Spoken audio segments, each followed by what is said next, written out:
Exactement, donc je m'adresse à la personne, tu vois, ou aux personnes. Mais pour moi, c'est la même chose. Je les vois pas. Mais ça, c'est la question de la différence aussi, hein. Je ne considère pas que... Pour moi, la personne a considéré, dans une idée de partage, de transmission, j'ai pas à changer quelque chose en moi, j'ai pas à m'adapter à la personne. Et je demande pas à la personne de s'adapter.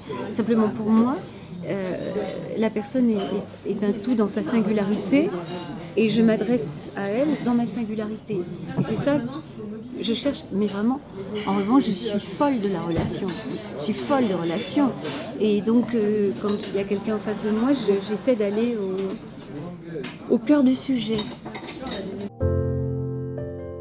J'ai souvent envie de bousculer quelque chose, mais comme j'ai envie de bousculer quelque chose chez les adultes, quand je sens que les personnes, peut-être moi aussi d'ailleurs, hein, ne sont pas libres. Ce qui m'intéresse, c'est la liberté. Donc l'identité, la liberté d'une personne. Et sa liberté, au fond, peut-être que je ne cherche que ça, à faire en sorte que les êtres soient libres. Je suis très attachée à un certain ordre, ça je pense que j'y tiens, et à une autorité, mais une autorité qui ne priverait pas des libertés. C'est ça en fait, hein.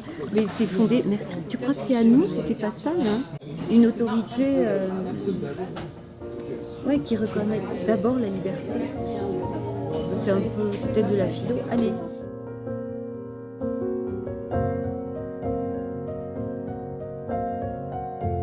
Aussi, je pense ma passion de ça, de la liberté, ma passion de la littérature, qui m'a donné l'envie de la liberté. Je transmets le goût de la lecture, parce que sans lecture, sans tentative pour soi-même de déchiffrement du monde, on est pris dans les raies du prêt-à-penser. Ce sont des mots, oui, des valeurs, c'est évident. Je parle souvent du respect, enfin, pour moi c'est fondamental. À partir de là, j'ai des outils qui sont dans mon travail de créer le moment d'une rencontre, mais une vraie rencontre. Pas une rencontre superficielle, c'est-à-dire que c'est une rencontre qui touche le tréfonds de l'humain, le tréfonds de la conscience, voire du cœur, et donc qui crée un tremblement dans la personne. Et ça, c'est par la rencontre avec un texte, une phrase. D'un seul coup, tu te dis, mais oh là là, soit c'est magnifique. Donc à nous de nous créer des outils pour ça. Donc moi, puisque tu me poses la question, ce serait plutôt de donner des outils pour créer ses propres outils. Voilà. Et encore une fois, échapper au prêt-à-penser. C'est le soi profond, la personne profonde qu'il faut aller chercher. Oui, mais je prends des risques. Et parfois, peut-être je prends des risques que je ne devrais pas prendre en m'adressant à. Donc ça, on le corrige avec l'expérience. Oui, monsieur a choisi. Mon travail, c'est ça, c'est essayer d'avoir des idées en fonction des lectures que j'ai eues, en fonction des conversations que j'ai eues avec tel ou tel partenaire, oui, ça c'est passionnant. Donc c'est réfléchir à des écrivains qui vont pouvoir être engagés dans cette aventure de rencontre.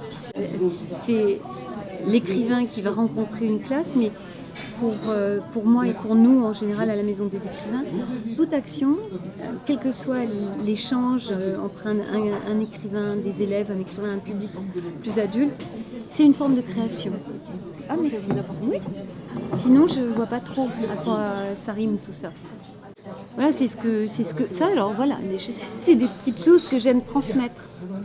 Jouer, être un peu fou, être très sérieux sans se prendre au sérieux, sans se prendre au piège.